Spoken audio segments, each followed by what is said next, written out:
Good morning. ഇത് EePee Jose. എല്ലാവർക്കും നമസ്കാരം. ഇന്ന് ഞാൻ ബെൽജിയത്തിൽ പോകുന്നത് ഗെൻറ്റ്, ബ്രൂഗ എന്ന് പറയുന്ന രണ്ട് സിറ്റികളാണ്. ബെൽജിയത്തിൽ വരുന്ന എല്ലാവരും ഈ രണ്ട് സിറ്റികളും പോകുന്ന സ്ഥലങ്ങളാണ് കേട്ടോ. അത്രയും മനോഹരം, വളരെ ട്രഡീഷണൽ ആയിട്ടുള്ള രണ്ട് സിറ്റികൾ. അത് നമുക്ക് കാണാം.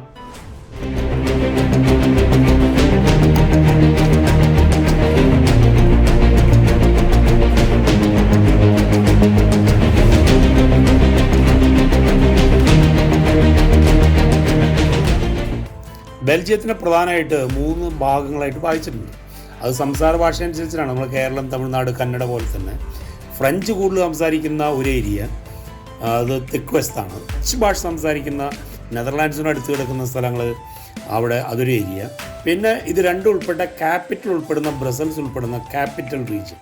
ഇങ്ങനെ 3ആയിട്ടാണ് ബെൽജിയം തിരിച്ചിട്ടുള്ളത്. അതിൽ ഈ ബ്രൂഗെ ഇതിൽ ഡച്ച് സ്പീക്കിംഗ് ഏരിയയിലുള്ള സ്ഥലമാണ്. അവിടുത്തെ ഏറ്റവും കൂടുതൽ ജനസംഖ്യയുള്ള രണ്ടാമത്തെ സിറ്റിയാണ്. ഏറ്റവും കൂടുതൽ ജനസംഖ്യയുള്ള രണ്ടാമത്തെ സിറ്റിയാണ്. നമ്മുടെ തൃശ്ശൂർ കോർപ്പറേഷനേക്കാളും കുറച്ചും കൂടെ വലിപ്പം കൂടുതലുണ്ട് ബ്രൂഗയ്ക്ക്. കുറച്ചും കൂടി വലിപ്പമുള്ള ബ്രൂഗയിൽ നമ്മുടെ കോർപ്പറേഷനിലെ 1/3 ജനങ്ങൾ മാത്രമേ ഉള്ളൂ. ഈ സിറ്റിക്ക് ഏകദേശം 1250 വർഷത്തെ പഴക്കമുണ്ട്. അങ്ങനെ ബ്രൂഗയിലെത്തി, വണ്ടി പാർക്ക് ചെയ്തു. ചുറ്റും നോക്കുമ്പോൾ വലിയൊരു ബഹളം. ഇവിടെ സാധാരണ ശാന്തമായിട്ടുള്ള സ്ഥലങ്ങളാണ്. അത് കാരണം ബഹളം കേട്ട് കഴിഞ്ഞാൽ നമുക്ക് പരിചയം കൂടുതൽ ബഹളമാണല്ലോ. അതുകൊണ്ട് ഓടിച്ചെന്ന് തലയിട്ട് നോക്കാമെന്ന് വിചാരിച്ചു. അത് അവിടെ നടക്കുന്നത് ഒരു മാരത്തണാണ്. ഇവിടെ സമ്മർ തുടങ്ങുന്നതിൻ്റെ, ചൂടുകാലം തുടങ്ങുന്നതിൻ്റെ തുടക്കമായിട്ട് നടക്കുന്ന എല്ലാ സിറ്റികളിലും നടക്കുന്ന മാരത്തൺ.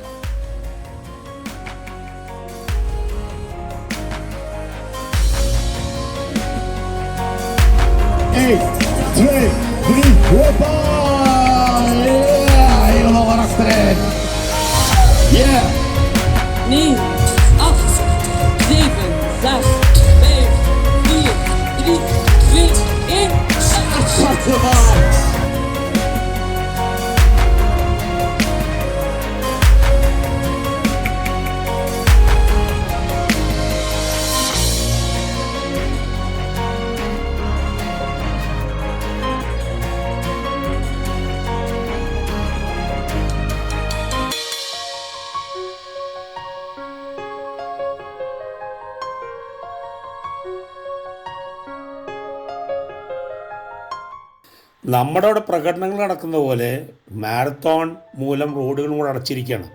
അങ്ങനെ നടക്കാൻ തുടങ്ങിയപ്പോൾ ഒരു ഫ്രഞ്ച് റൈഡറെ അവിടെ വെച്ച് കണ്ടു. അയാളുടെ കുറച്ചൊന്ന് കുശലാന്വേഷണം നടത്തി വീണ്ടും മുന്നിലേക്ക്.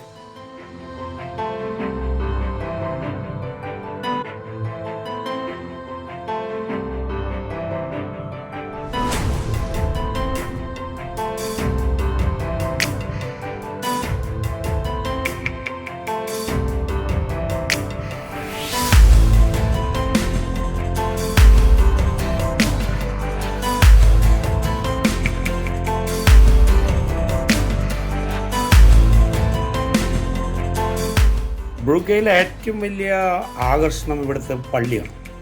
ചേർച്ച് ഓഫ് അവർ ലേഡി എന്നറിയപ്പെടുന്ന ഈ പള്ളി ഒരു 500 വർഷങ്ങൾക്ക് മുമ്പാണ് ഉണ്ടാക്കിയിട്ടുള്ളത്. ഇത് ഈ ബ്രൂഗെ സിറ്റിയിലെ ഏറ്റവും ഉയരം കൂടിയ ബിൽഡിംഗ് ആണെന്ന് മാത്രമല്ല, ഇത് ഇഷ്ടികൾ ഉപയോഗിച്ച് പണിതിട്ടുള്ള ഏറ്റവും ഉയരം കൂടിയ ലോകത്തെ 3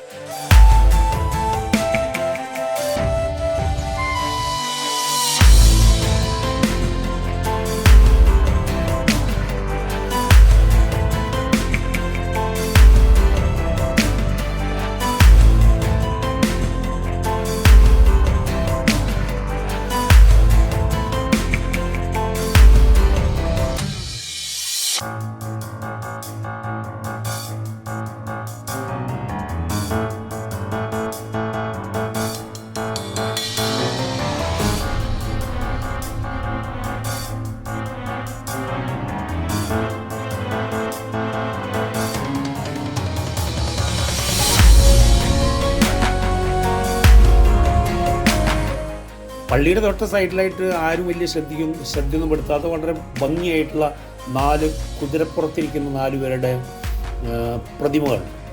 ചെറുതാണ്, പിച്ചളയിലുണ്ടാക്കിയിട്ടുള്ളതാണ്. ഇത് നന്മ തിന്മയെ കീഴ്പ്പെടുത്തുന്നതിൻ്റെ പ്രതീകം എന്നാണ് തൊട്ടടുത്തുള്ള ഒരാൾ സൂചിപ്പിച്ചത്.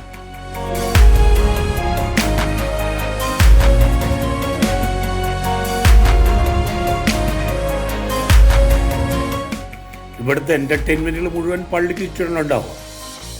ബോട്ട് റൈഡ്, പിന്നെ തൊട്ടടുത്ത് തന്നെയുണ്ട് 500 തരം ബിയർ കിട്ടുന്ന ഒരു ബിയർ ഷോപ്പ്. ആഘോഷിക്കേണ്ടവർക്ക് വൃത്തിയായിട്ട് ആഘോഷിക്കാം.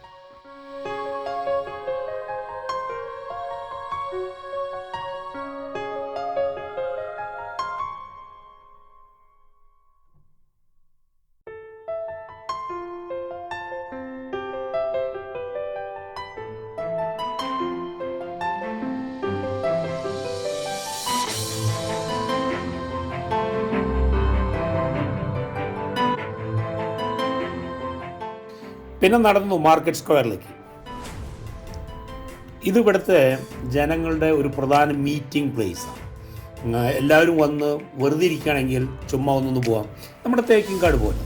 വ്യത്യാസം എന്താണെന്ന് വെച്ചാൽ ഇവിടെ കുറേ കൂടിയും പുരാതനമായിട്ടുള്ള കുറേ ബിൽഡിങ്ങുകളും പള്ളിയാണെന്ന് ഒറ്റ നോട്ടത്തിൽ തെറ്റിദ്ധരിക്കുന്ന തരത്തിലുള്ള ടൗൺ ഹാളുണ്ട്. ആരെങ്കിലും കുരിശ് വരച്ചാൽ അത്ഭുതപ്പെടണ്ട. ആർക്കിടെക്ചറൽ സ്റ്റൈൽ തന്നെയുണ്ട്. ഈ മാർക്കറ്റ് പ്ലേസിലാണ് എല്ലാവരും വന്ന് ഒത്തുചേരും.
അവിടെ നിന്ന് ഇറങ്ങി.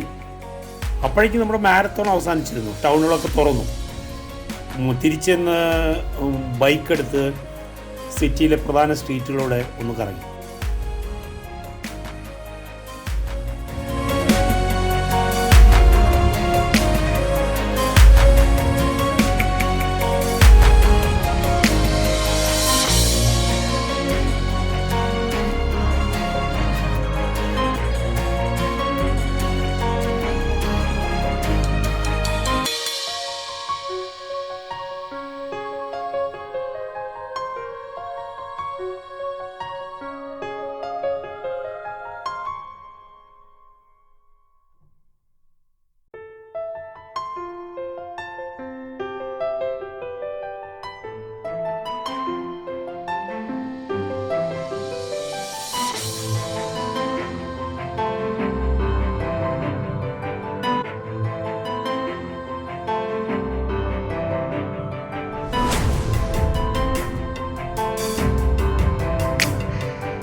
അടുത്ത ലക്ഷ്യം ബെൽജിയത്തിൽ തന്നെ ഗെൻ്റാണ്.